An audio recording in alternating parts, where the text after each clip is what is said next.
First story, Cosmic Voyage of the Chosen, South Ashburnham, USA, 1967. It was just another ordinary night in South Ashburnham, Massachusetts. The year was 1967, and I was sitting in my kitchen, sipping on a cup of hot cocoa while my kids were fast asleep upstairs. The house was quiet, save for the gentle hum of the refrigerator and the occasional creak of the old wooden floorboards settling. I remember glancing at the clock on the wall, its hands pointing to just past 6:30 p.m. Everything seemed so normal, so mundane, but in a matter of seconds my entire world would be turned upside down. I noticed a strange glow coming from outside, seeping through the curtains and casting eerie shadows on the walls. At first I thought it might be headlights from a passing car, but the light was too intense, too otherworldly. As I stood up to investigate, the glow intensified, becoming almost blinding. It wasn't just coming from one direction, it seemed to be everywhere, surrounding the entire house. My heart started racing, and I felt a cold sweat break out on my forehead. Something was very, very wrong. I rushed to the window, my hands trembling, as I pulled back the curtains. What I saw defied all logic and reason. A massive, disc-shaped object hovered silently above our yard, bathing everything in a brilliant blue-white light. It was like nothing I'd ever seen before. No aircraft, no natural phenomenon could explain its presence. As I stood there, frozen, in shock and disbelief, the light suddenly intensified. It pierced through the windows, filling every corner of the house with its unearthly radiance.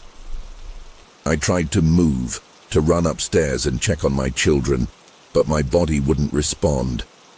It was as if I was paralyzed, rooted to the spot by some invisible force. The fear that gripped me in that moment was beyond anything I'd ever experienced. I wanted to scream, to call for help, but no sound would come out.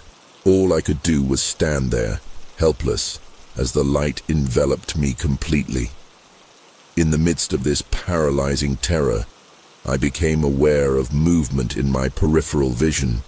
Shapes began to materialize within the blinding light, figures that were undeniably present, but seemed to defy the laws of physics.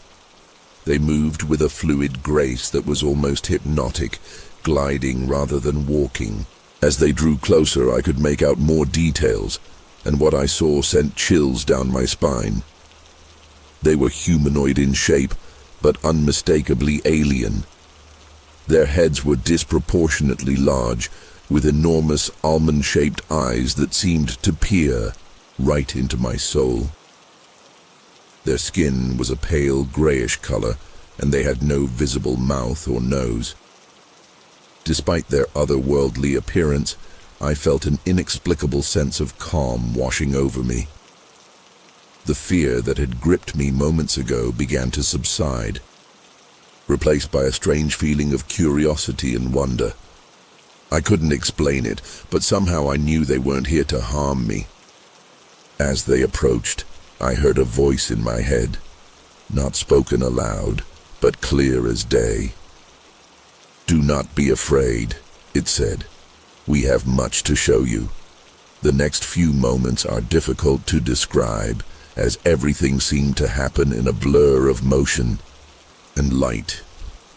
I felt myself being lifted, gently but firmly, by an invisible force. My body moved effortlessly through the air, passing through the walls of my house, as if they were made of mist. The sensation was surreal. I could see the physical structure around me, but it offered no resistance. As I floated towards the hovering craft, I caught a glimpse of my neighborhood below. Everything looked so small, so insignificant from this height. The streets I walked every day, the houses of my neighbors, they all seemed like tiny models in a diorama. I wanted to call out, to alert someone, anyone, to what was happening, but my voice remained trapped in my throat. The alien beings flanked me as we ascended, their large eyes never leaving my face. Despite the strangeness of the situation, I felt an odd sense of calm wash over me. It was as if their presence was somehow soothing, dampening the panic that should have been overwhelming me. As we approached the craft, a panel slid open silently, revealing an entrance bathed in soft, bluish light.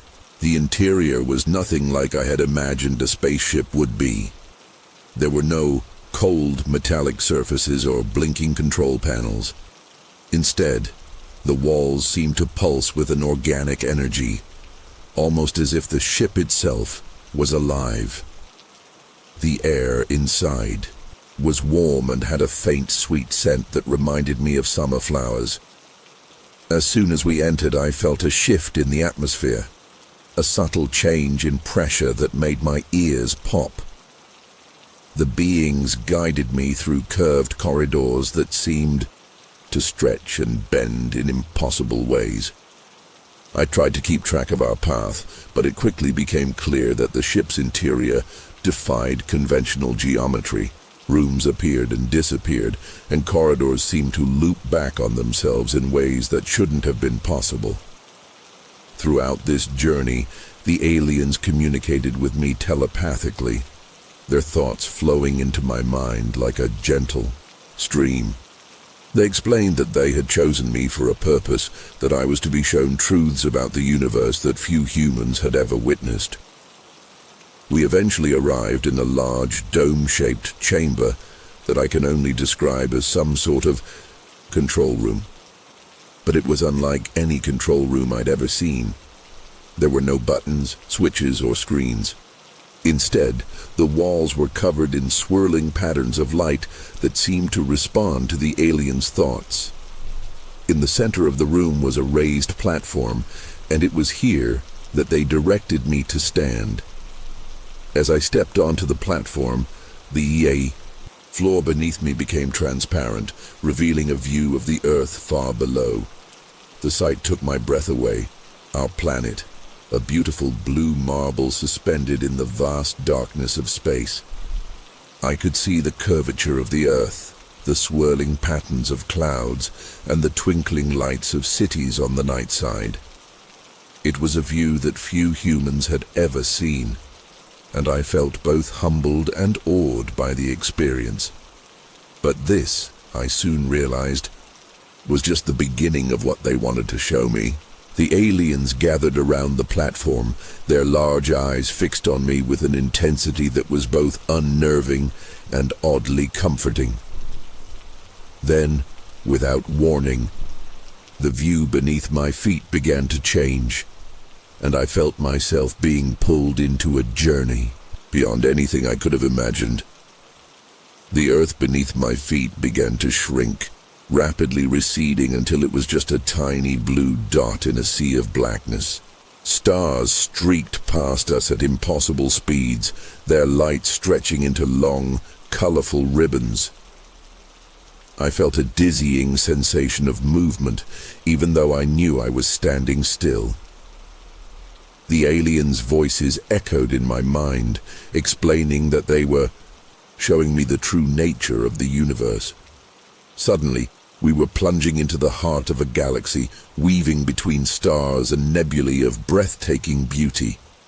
I saw planets of every imaginable type, gas giants with swirling storms larger than Earth, frozen worlds of ice and methane, and even planets that seemed to be entirely covered in sparkling crystals. The aliens guided my attention to a particular solar system, explaining that it harbored life forms utterly different from anything on Earth. I watched in awe as creatures made of pure energy danced through the atmosphere of a massive gas giant, their movements creating intricate patterns of light and color. As we continued our cosmic journey, the aliens began to share knowledge that seemed to pour directly into my mind. They showed me the interconnectedness of all things in the universe, how events on one side of the galaxy could have profound effects on the other. I saw the birth and death of stars, the collision of galaxies, and the mind-bending physics of black holes.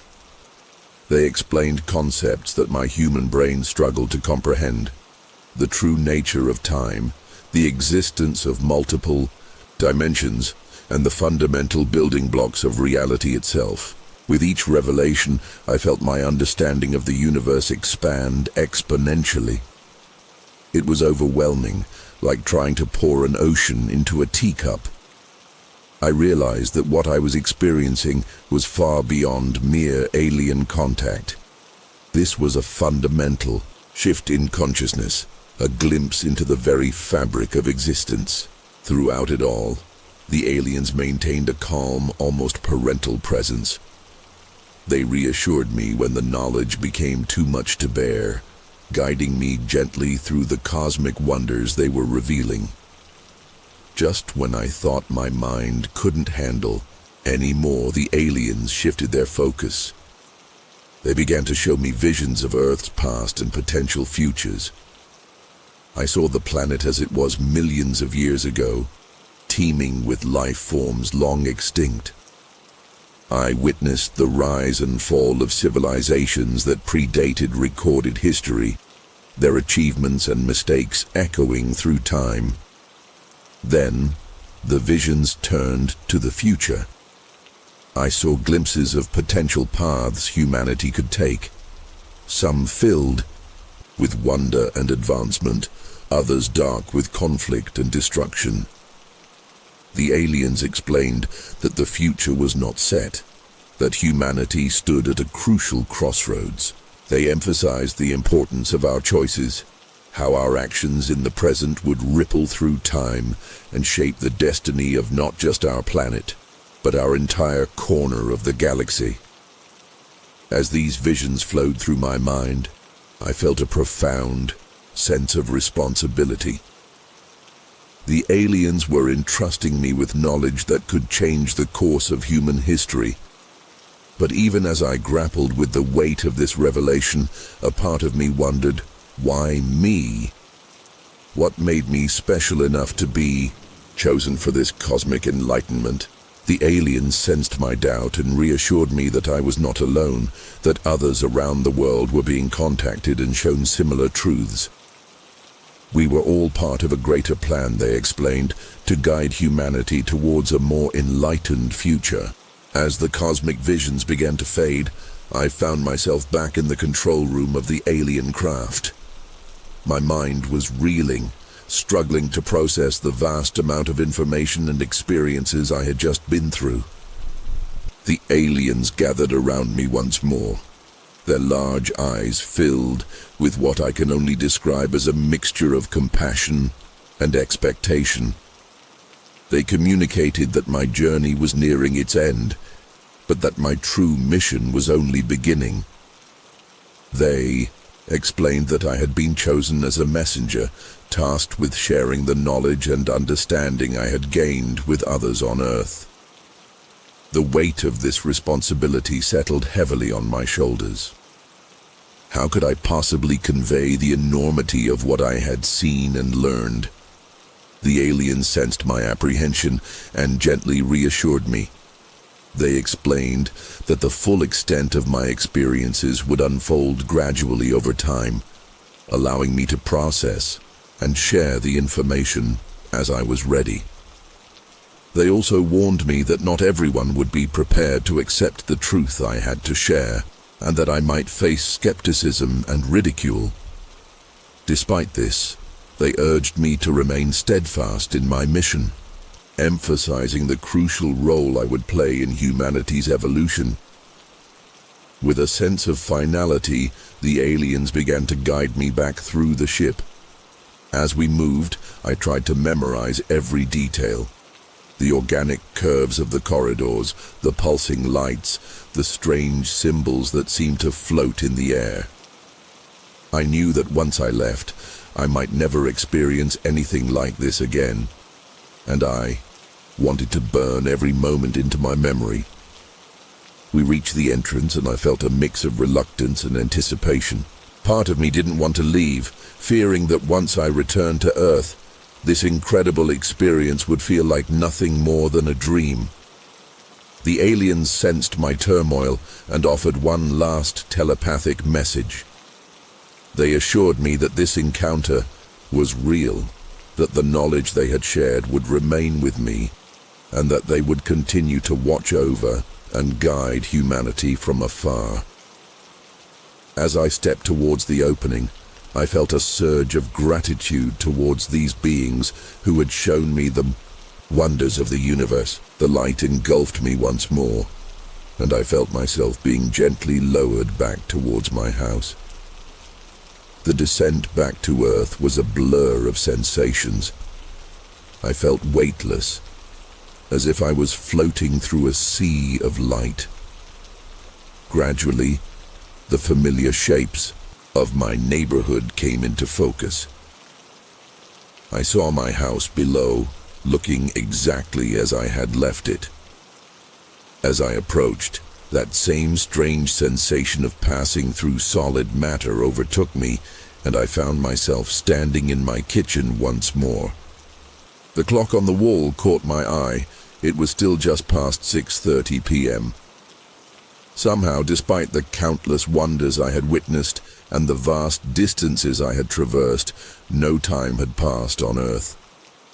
I stood there, frozen in disbelief, trying to reconcile the enormity of what I had experienced with the mundane normalcy of my surroundings.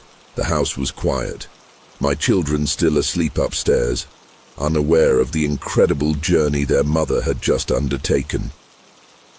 I walked unsteadily to a chair and sat down, my legs suddenly feeling weak. My mind was racing, filled with images of alien worlds, cosmic phenomena, and the profound knowledge the beings had shared with me.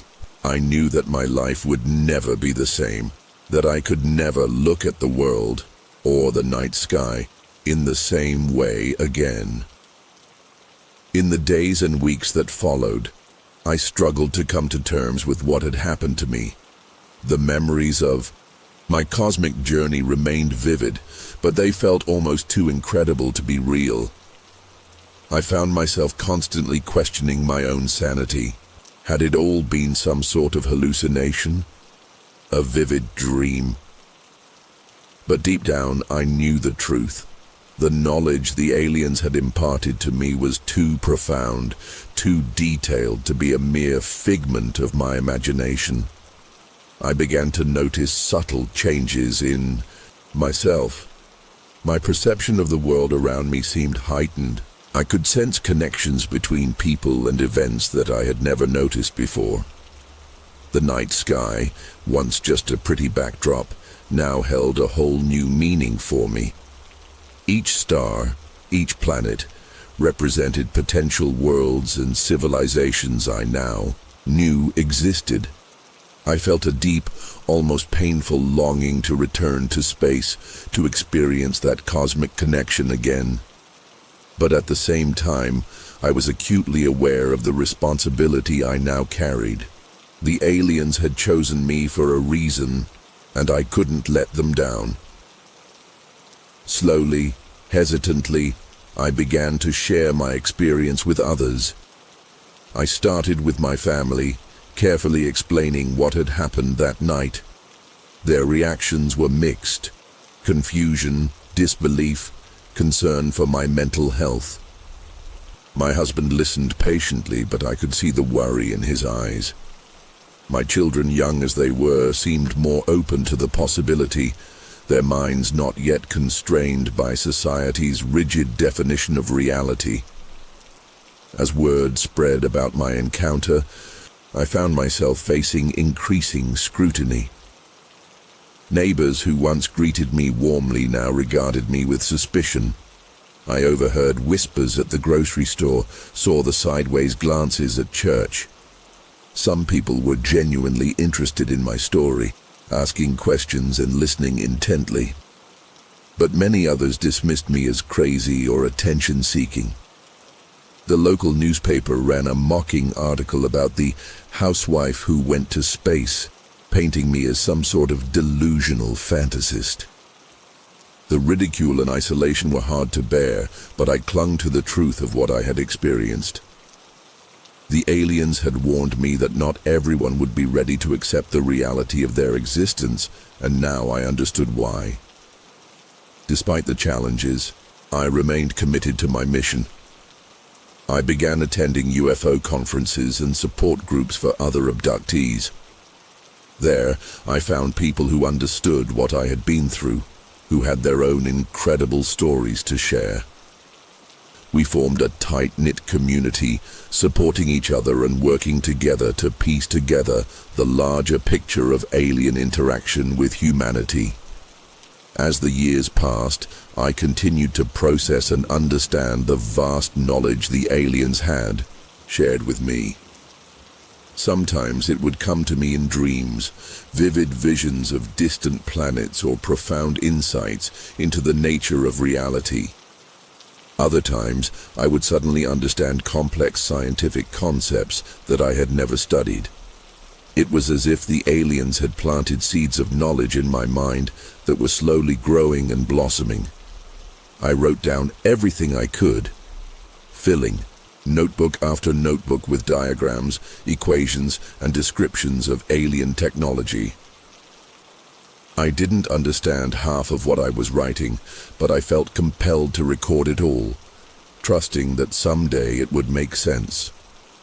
Now, decades after my encounter, I find myself looking back on that incredible night with a mixture of awe and gratitude. The journey hasn't been easy. I've faced ridicule, lost friends, and at times questioned my own sanity. But I've also experienced wonders beyond imagination and gained knowledge that has fundamentally changed how I view the universe and our place in it. I've connected with others who have had similar experiences, forming bonds that transcend ordinary human relationships. We are united by the profound truth we carry, that we are not alone in the universe, and that humanity's destiny is intertwined with that of other intelligent beings across the cosmos. As I look up at the night sky, I no longer see just stars and planets.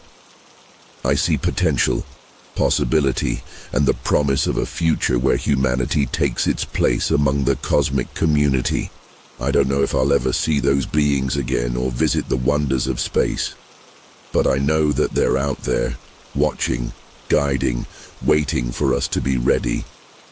And until that day comes, I'll continue to share my story, to plant the seeds of cosmic awareness in the minds of those willing to listen. Because I believe that's why I was chosen, not just to witness the wonders of the universe, but to help prepare humanity for the incredible journey that lies ahead. Second story, Colonel Shaw's encounter, USA 1917. It was just another ordinary day, or so I thought. I was driving down a lonely stretch of road in the countryside, the kind where you can go for miles without seeing another soul. The sun was setting, casting long shadows across the fields on either side of me. I remember thinking about how peaceful it all looked, how far removed from the chaos of the city. That's when I saw them. 3 figures standing in the middle of the road, motionless. At first I thought they were just some locals out for a walk, but as I got closer I realized something was off. They were tall, impossibly tall, and thin in a way that didn't seem natural. I slowed down, my hands gripping the steering wheel tighter.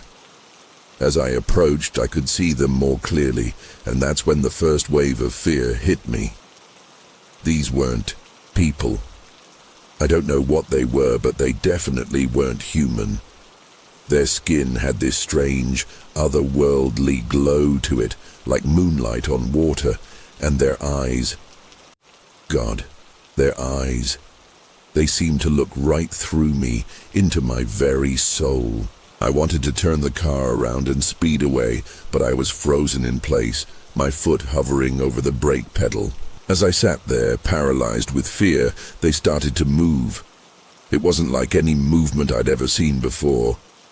They glided towards me with this unnatural grace, their feet barely seeming to touch the ground. I couldn't take my eyes off them, even, though every instinct in my body was screaming at me to look away, to run, to do anything but sit there. But I couldn't move. It was like I was under some kind of spell. They got closer and closer, and I could feel my heart pounding in my chest, so loud I was sure they could hear it. The air around me felt charged, like right before a thunderstorm. I remember thinking, this is it. This is how I die. But then, something even stranger happened. I felt this pull. It's hard to describe, but it was like they were trying to lift me right out of the car.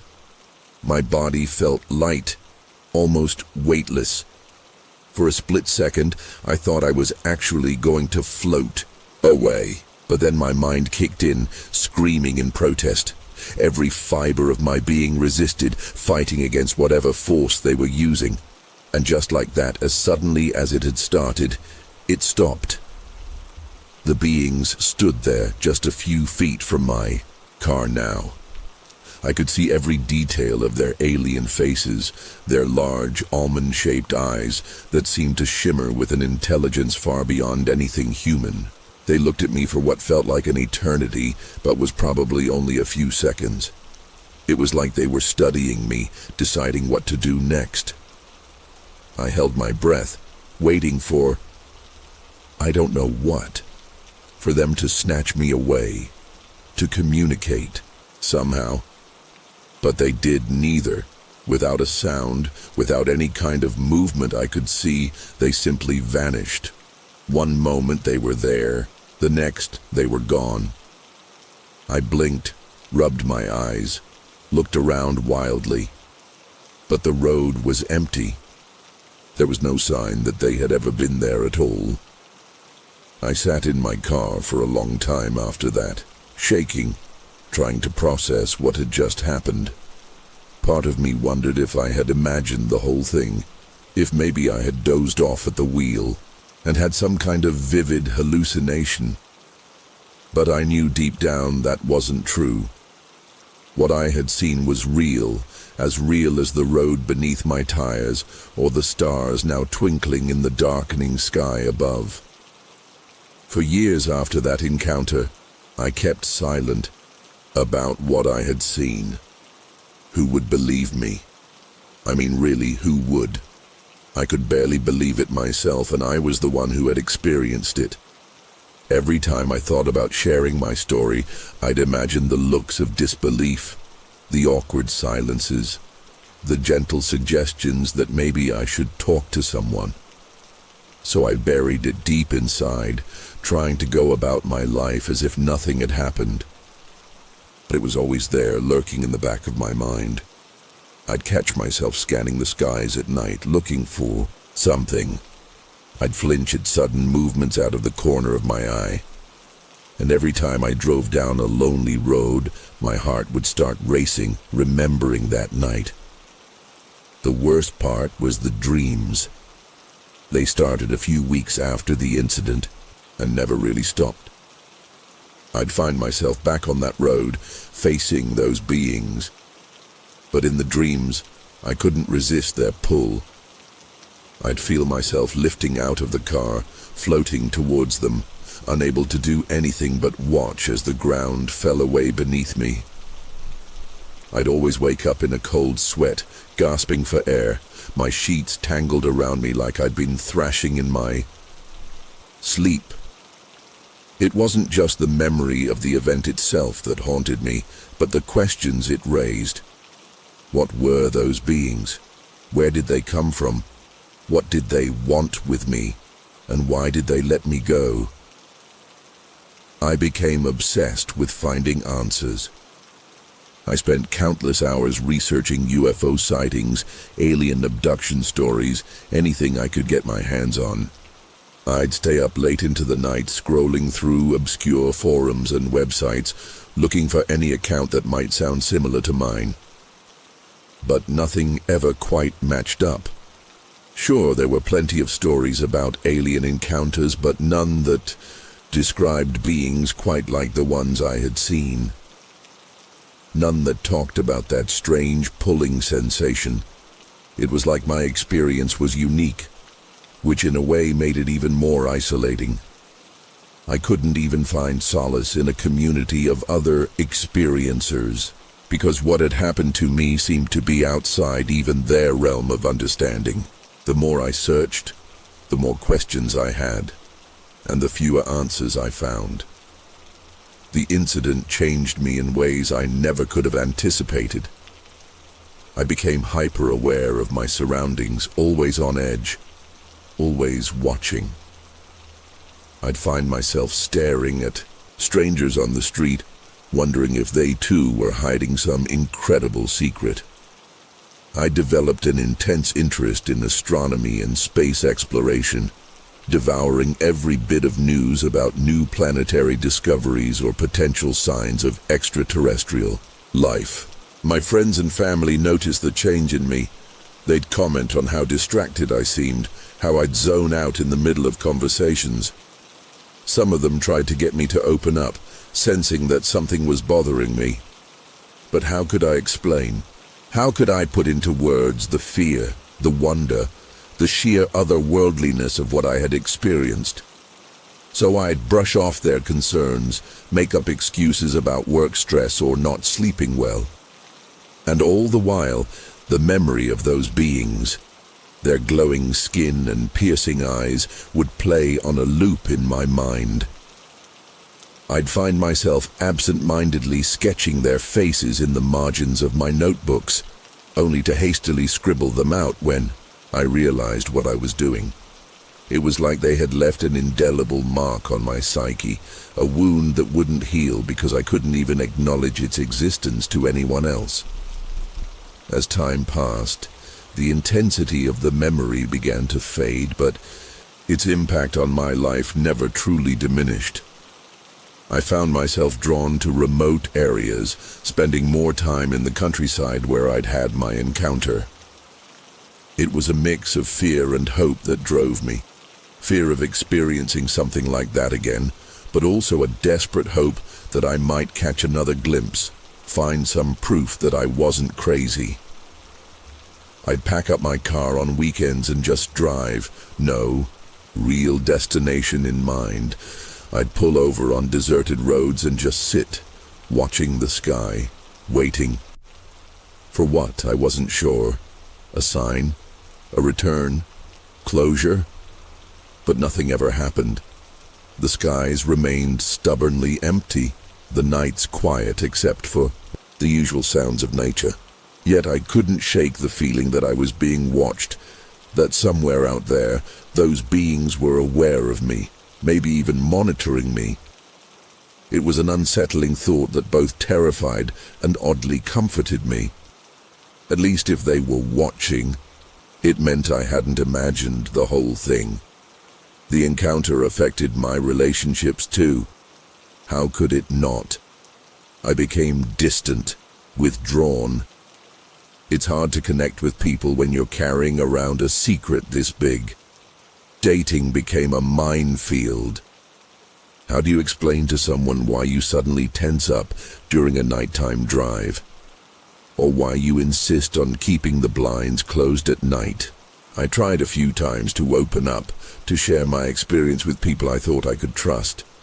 But their reactions were always the same: confusion, disbelief, and eventually, concern for my mental health. One girlfriend even suggested I see a therapist, convinced I was suffering from some kind of PTSD or delusion. Maybe I was, but I knew what I had seen, what I had felt. No amount of therapy or medication could erase that, so I stopped trying to explain. I learned to keep that part of myself hidden, locked away where no one could see it or question it. It was lonely, carrying this burden by myself. But it seemed better than the alternative, being labeled as crazy or worse, having someone believe me and then having to watch as the knowledge changed them the way it had changed me. Years went by and slowly, almost imperceptibly, I started to doubt myself. Had it really happened the way I remembered it? Memory is a tricky thing, I knew that. Could I have embellished the details over time, turned a strange but explainable encounter into something supernatural? I'd catch myself questioning the smallest details. Were their eyes really that piercing, or had I exaggerated that in my mind? Was their skin actually glowing, or was it just the way the setting sun had hit them? The doubt was almost worse than the fear had been. At least when I was afraid, I was sure of what I had seen. Now, I felt like I was losing my grip on reality. I started keeping a journal, writing down every detail I could remember about that night, determined not to let the memory slip away or become distorted. I'd read and reread my accounts, comparing them to make sure I wasn't changing the story. It became an obsession, this need to preserve the truth of what had happened. Because if I couldn't trust my own memory, if I couldn't be sure of what I had experienced, then who was I? What was real? The turning point came on a night much like the one when I first saw them. I was driving home late, taking the back roads to avoid traffic. The moon was full, casting an eerie glow over the landscape. As I rounded a bend, my headlights swept across something that made my blood run cold. There, in the middle of the road, was a perfect circle of flattened grass. My hands shook as I pulled over, my heart pounding in my chest. I knew I should just keep driving, pretend I hadn't seen anything. But I couldn't. I had to know. With trembling fingers, I grabbed my flashlight from the glove compartment and stepped out of the car. The air was unusually still, not even a whisper of wind. As I approached the circle, I could see that the grass wasn't just flattened, it was scorched, as if something incredibly hot had pressed down on it. The circle was about 20 feet in diameter, its edges perfectly defined. I stood at its edge, my flashlight beam dancing across the blackened grass. And that's when I felt it again. That strange, pulling sensation I had experienced years ago. It was fainter this time, more like a gentle tug than the forceful pull I remembered, but it was unmistakably the same feeling. I stumbled backward, nearly falling in my haste to get away from the circle. My mind was racing, a mixture of fear and exhilaration coursing through me. This was it. The proof I had been looking for all these years. I wasn't crazy. I hadn't imagined it. Something had been here. Something not of this world. I fumbled for my phone, my hands shaking so badly I could barely operate the camera. I snapped picture after picture, desperate to document everything before it disappeared or someone else came along. As I was taking the photos, I noticed something else. The air around the circle seemed to shimmer, like heat waves rising from hot asphalt. But it wasn't hot. In fact, the temperature seemed to drop the closer I got to the circle. I reached out, my hand hovering just above the scorched grass. The pulling sensation intensified, and for a moment I was sure I was going to be yanked off my feet. But then, just as suddenly as it had started, it stopped. The shimmering air stilled. The pulling sensation vanished, and I was left standing, alone on a dark road, staring at a circle of burnt grass. I don't know how long I stood there, frozen in place, my mind struggling to process what had just happened. It was the sound of an approaching car that finally snapped me out of my trance. I scrambled back to my own vehicle, my heart racing. As I pulled away, I kept glancing in my rearview mirror, half expecting to see those tall, thin figures materialize in the road behind me. But there was nothing, just the empty road stretching out into the darkness. When I got home, I immediately downloaded the pictures from my phone to my computer. My hands were shaking so badly I could barely use the mouse. As the images appeared on the screen, I felt a mix of relief and disappointment. The circle was there, clearly visible in the photos. But there was no sign of the shimmering air, no indication of the strange force I had felt. To anyone else, it would just look like a weird patch of burnt grass. But I knew better. I knew what I had felt, what I had experienced. This was the closest I had come to validating my encounter in all these years. I spent the rest of the night poring over the photos, examining every pixel, looking for any detail I might have missed. I didn't sleep at all, too wired on adrenaline and the fear that if I closed my eyes, I'd wake up to find it had all been a dream. The discovery of the crop circle reignited my obsession with my original encounter. I threw myself back into research, but this time with renewed vigor and purpose. I wasn't just looking for answers anymore, I was looking for connections. I started mapping out similar incidents, creating a web of sightings and encounters that spanned across the country.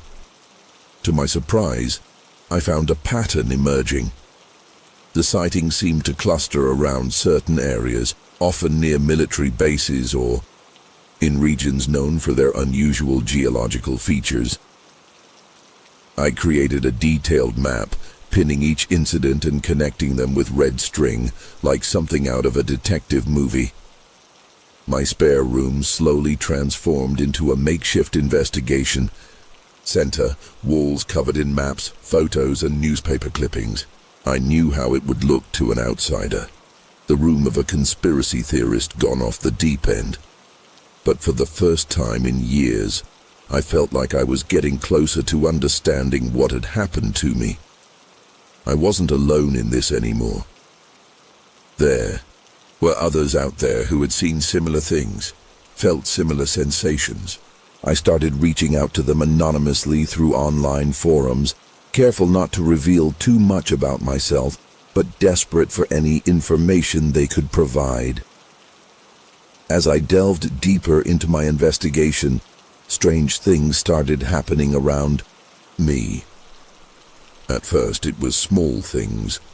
Electronics malfunctioning for no apparent reason, unusual interference on my phone calls. I tried to brush it off as coincidence, but it was hard to ignore the nagging feeling that it was somehow connected to my research. Then came the dreams. They were more vivid than ever before, filled with flashing lights and that familiar pulling sensation.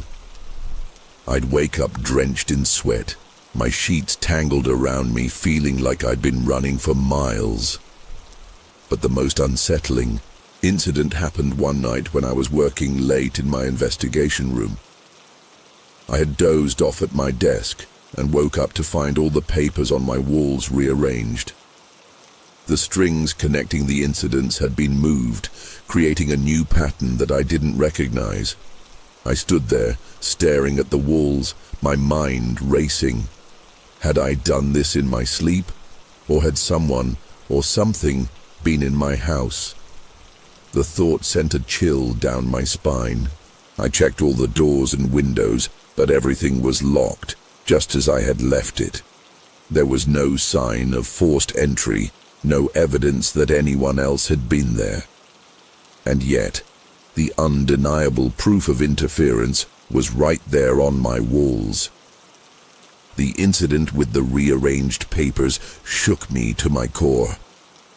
I couldn't shake the feeling that I was getting too close to something that my investigation was drawing attention I didn't want.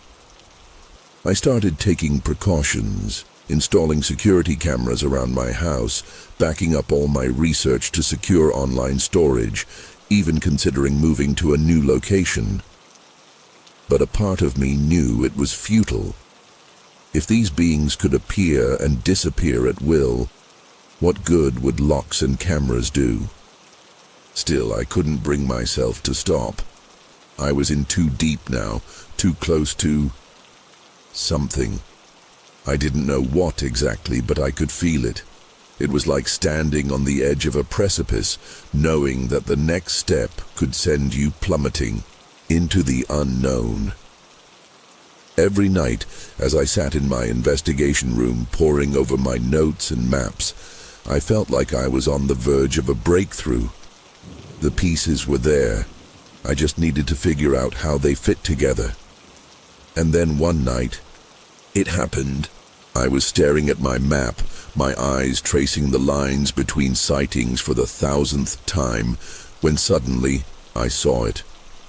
A pattern within the pattern, a shape that had been hidden in plain sight all along. My hands shook as I grabbed a marker, drawing lines to connect the points. When I stepped back, I could hardly believe my eyes.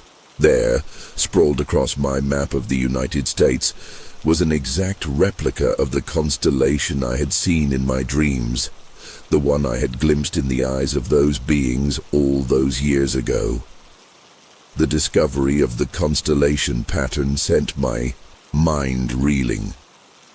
It was as if a veil had been lifted, revealing a truth that had been there all along. I spent the next few days in a frenzy, barely eating or sleeping, as I tried to decipher what it all meant. Was this some kind of cosmic map? A message? The more I stared at it, the more convinced I became that this wasn't just a coincidence. This was deliberate. The beings I had encountered, and likely others like them, were following some kind of predetermined path across our planet. But for what purpose? As I pondered this question, staring at my wall of evidence, something strange began to happen. The air in the room seemed to thicken, becoming almost heavy. That familiar pulling sensation returned, stronger than ever before. I felt my feet leave the ground, my body becoming weightless. Panic set in as I realized what was happening, but I was powerless to stop it. The room around me began to blur, colors swirling together like paint in water. And then, in an instant, everything went black. When I came to, I was lying in a field, miles from my house. The sun was just beginning to rise, casting a soft glow over the landscape. As I sat up, disoriented and confused, I noticed something that made my blood run cold. All around me, in a perfect circle, the grass was flattened and scorched, just like the circle I had found on the road. I scrambled to my feet, my heart pounding in my chest. What had happened? How had I gotten here? And most importantly, what had they done to me during the hours I couldn't remember? I stumbled back home in a daze, my mind struggling to process what had occurred. As I entered my house, I was hit with another shock. My investigation room, the product of years of research and obsession, was completely empty. The walls were bare, the string and pins gone, my computer wiped clean. It was as if it had never existed. In that moment, standing in the empty room that had once held all my secrets, I realized something profound. This wasn't just about me anymore. Whatever was happening, whatever these beings were doing, it was bigger than I could have ever imagined. And now, they knew that I knew. The game had changed, and I was no longer just an observer. I was a part of it, whether I wanted to be or not. As I sank to the floor, My back against the bare wall, I couldn't shake the feeling that this was just the beginning. Whatever journey I had started that night on the lonely country road years ago, it was far from over. In fact, I had a sinking feeling that it was only just beginning. Third story, a Texas oil worker's nightmare, Texas 2010. It was just another ordinary night shift in the vast expanse of the Texas oil fields. The monotonous hum of my truck's engine and the endless stretch of darkness punctuated by the occasional flicker of distant oil rigs had become a familiar comfort. I'd been driving these routes for years, and the solitude of the night had always been a welcome respite from the chaos of the world. But on that particular night, everything changed. The air felt different somehow, charged with an electricity that made the hairs on the back of my neck stand on end. I couldn't shake the feeling that something was watching me, even though I knew that was impossible out here in the middle of nowhere. As I navigated the winding roads between the oil derricks, my headlights cutting through the inky blackness, I tried to rationalize the growing sense of unease that was settling in the pit of my stomach. Maybe it was just fatigue, I told myself. Maybe I'd had one too many cups of coffee at the last rest stop. But deep down, I knew it was something more. Something I couldn't explain. Something that would forever alter the course of my life. The realization hit me like a freight train. There, hovering silently above the oil fields, was a sight that defied all logic and reason. A massive cylindrical craft, unlike anything I'd ever seen before. At first, I thought my eyes were playing tricks on me. Maybe it was a reflection on my windshield, or some kind of atmospheric phenomenon. But as I slowed the truck to a crawl, my eyes locked onto the impossible object, I knew with a certainty that chilled me to my core that this was something beyond human understanding. The craft was enormous, easily the size of a football field, its metallic surface gleaming with an otherworldly sheen that seemed to absorb the surrounding darkness. But it was the lights that truly captivated me. They pulsed and shifted in patterns that seemed to defy the laws of physics, creating geometric shapes and swirling vortexes of color that hurt my eyes to look at directly. It was as if the very fabric of reality was being warped and twisted by this thing's presence. I don't know how long I sat there, frozen in disbelief, my hands gripping the steering wheel so tightly that my knuckles had turned white. Time seemed to lose all meaning as I stared up at the craft, my mind struggling to process what I was seeing. Part of me wanted to floor the accelerator and get as far away from this thing as possible, but another part, a part I didn't fully understand, felt an inexplicable pull towards it. It was like nothing I'd ever experienced before, a mixture of terror and fascination that left me paralyzed. As I watched, the lights on the craft began to pulse more rapidly, creating a hypnotic rhythm that seemed to resonate deep within my chest. I felt my heartbeat begin to sync with the pulsations, and a wave of dizziness washed over me. That's when I noticed something else, the absolute silence. The constant background noise of the oil field had vanished, replaced by a stillness so profound it was almost deafening. It was as if the entire world had collectively held its breath, waiting to see what would happen next. Suddenly, without warning, a brilliant beam of light shot out from the craft, enveloping my truck in its unearthly glow. The intensity was blinding, forcing me to shield my eyes with my arm. But even through my closed eyelids, I could see the piercing radiance. It felt like every cell in my body was being examined, catalogued, and analyzed. My skin tingled with an electric sensation, and I could swear I felt the light penetrating deep into my bones. The experience lasted only a few seconds, but in that brief moment, I felt more exposed and vulnerable than I ever had in my entire life. As quickly as it had appeared, the beam vanished, plunging me back into darkness. The sudden absence of light left me disoriented and gasping for breath, my heart pounding so hard I thought it might burst out of my chest. I blinked rapidly, trying to clear the spots from my vision, desperate to see if the craft was still there. To my amazement and relief, the massive object was gone.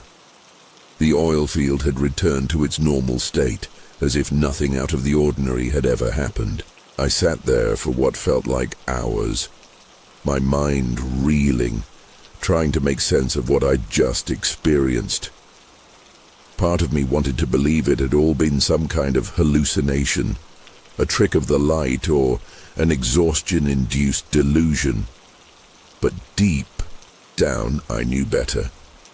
The lingering tingle on my skin, the residual ache behind my eyes, and the profound sense of having encountered something beyond human comprehension. These were all too real to dismiss.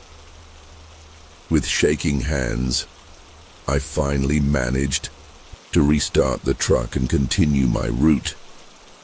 But as I drove through the night, I couldn't shake the feeling that everything had changed. The world I thought I knew had been irrevocably altered, and I was now privy to a truth that few others would ever understand or believe.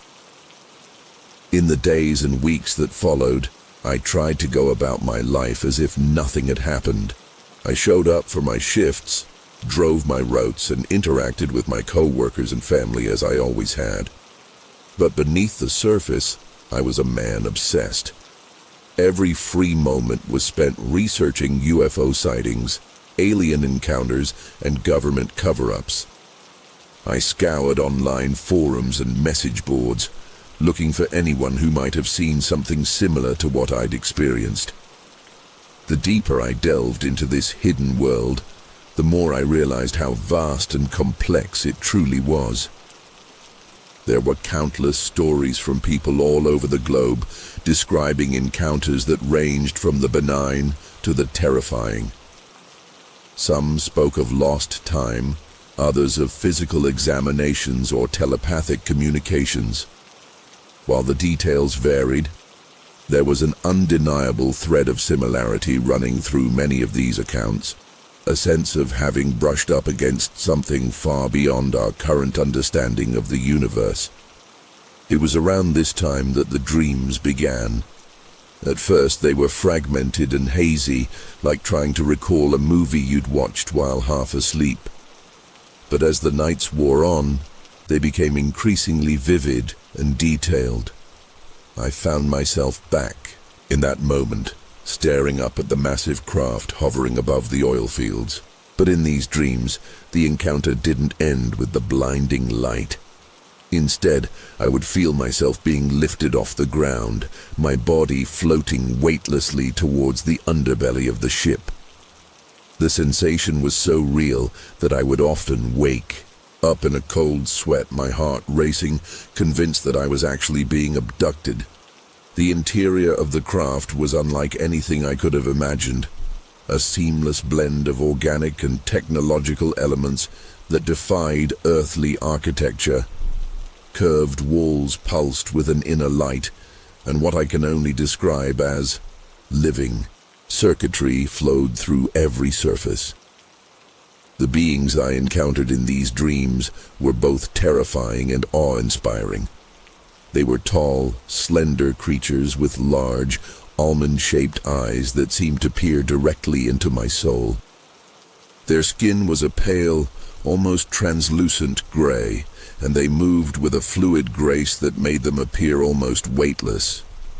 In the dreams, they never spoke, at least not in any way that I could hear with my ears.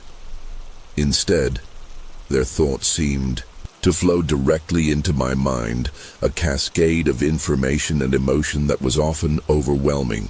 They communicated concepts and ideas that my human brain struggled to comprehend.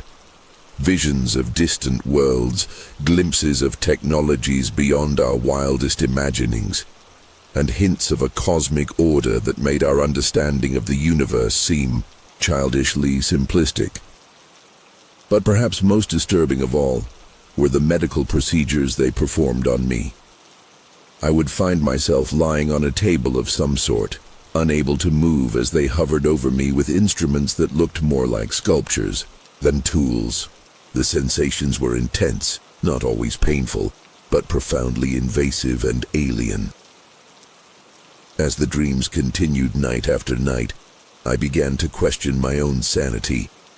Were these truly memories of an actual abduction experience, or was my subconscious mind simply constructing elaborate fantasies based on the trauma of my initial sighting?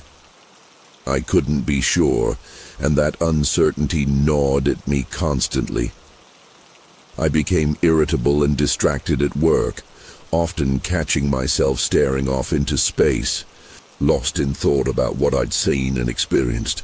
My relationships began to suffer as well. How could I possibly explain to my friends and family what I was going through? I knew how it would sound, like the ravings of a madman or the plot of a bad science fiction movie. So I kept it all bottled up inside, which only served to isolate me further. The weight of this secret was crushing, and I found myself withdrawing from the people I cared about, unable to bridge the gap between the world I now knew existed and the one they still lived in.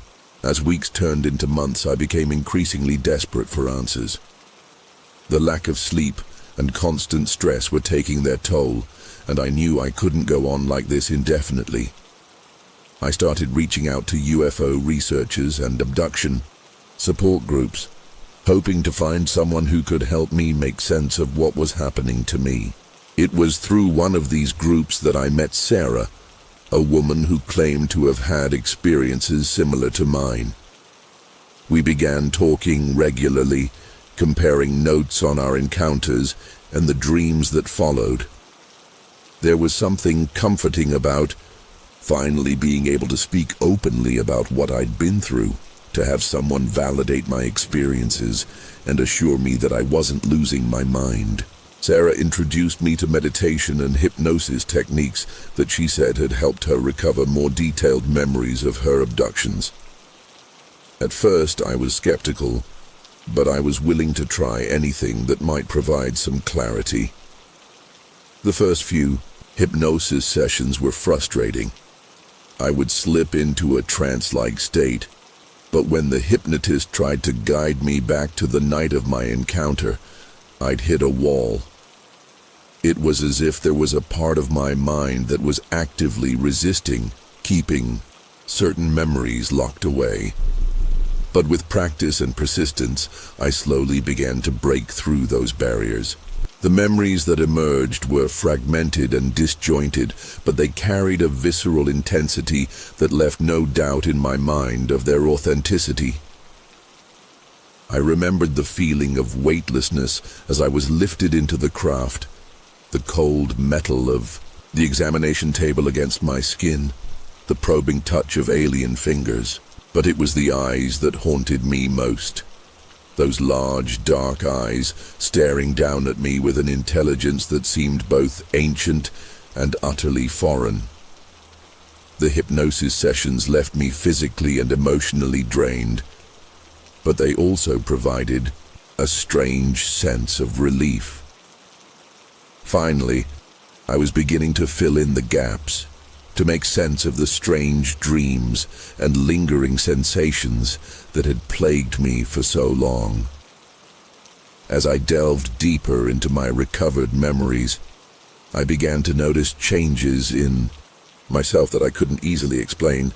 My senses seemed heightened.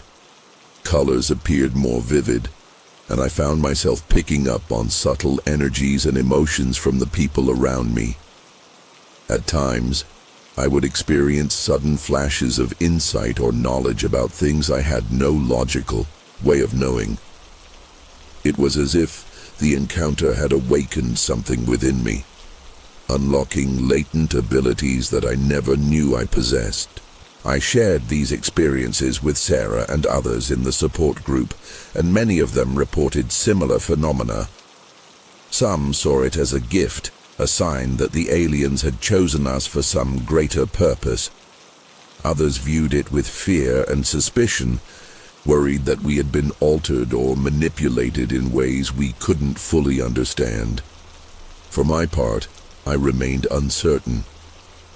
While these new abilities were fascinating, they also served as a constant reminder of how profoundly my life had been changed by that night in the oil fields.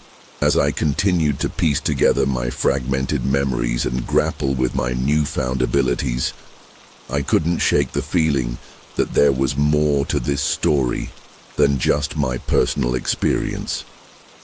The vastness of the craft I had seen that night, the complexity of the technology involved, it all pointed to something far bigger than a few isolated abduction cases.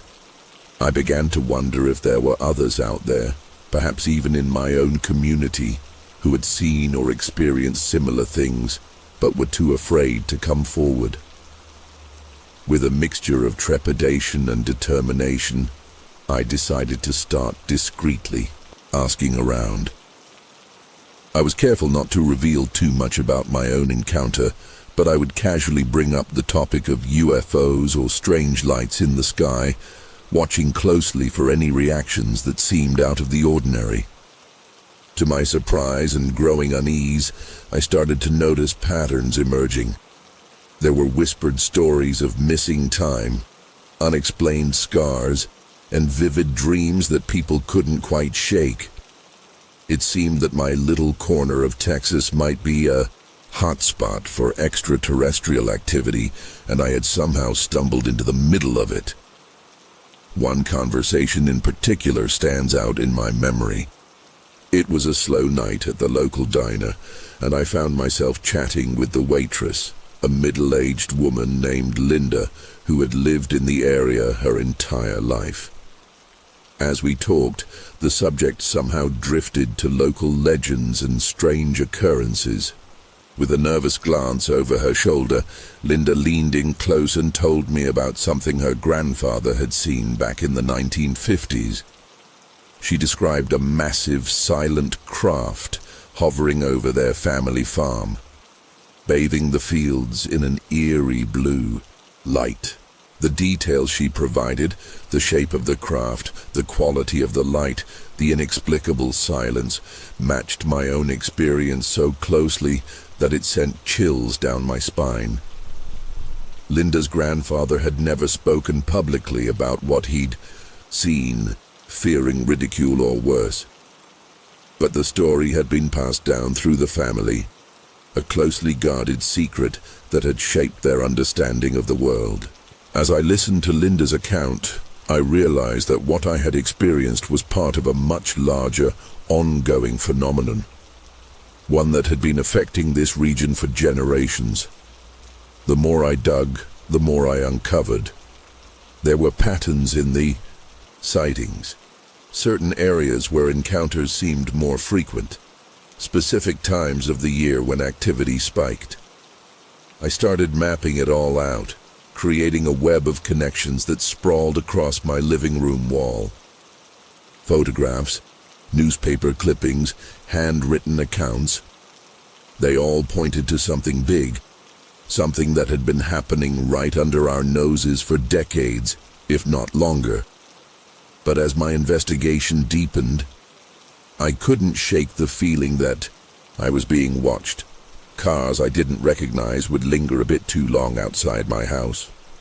My phone calls sometimes had strange echoes or clicks. Once, I could have sworn I saw a black SUV following me on my way home from work. Paranoia, maybe. But after what I'd been through, I wasn't taking any chances. I began to wonder if by seeking answers, I had inadvertently drawn attention to myself. Attention from forces that might not want this information to come to light. It's been years since that night in the oil fields, and I still don't have all the answers. The dreams have become less frequent, but they've never truly gone away. Sometimes I'll catch a glimpse of something in the sky that makes my heart race, wondering if they've come back for me. The abilities I developed in the aftermath of my encounter have remained a constant reminder of how my life was irrevocably changed. I've connected with others who have had similar experiences, forming a tight-knit community of fellow experiencers who understand what it's like to live with this knowledge. We support each other, share information, and try to make sense of our place in a universe that's far stranger and more complex than most people realize. I don't know why I was chosen that night, or what the ultimate purpose of these encounters might be. Are we part of some grand experiment? A cultural exchange program, or something we can't even begin to comprehend with our limited human perspective? I may never know for certain. But one thing I do know is that what I saw that night was real. The craft, the beings, the experiences, they were all real. And I have a feeling that they're not done with us yet. So I keep watching the skies, waiting for the day when they might return, hoping that next time I'll be ready for whatever they have in store.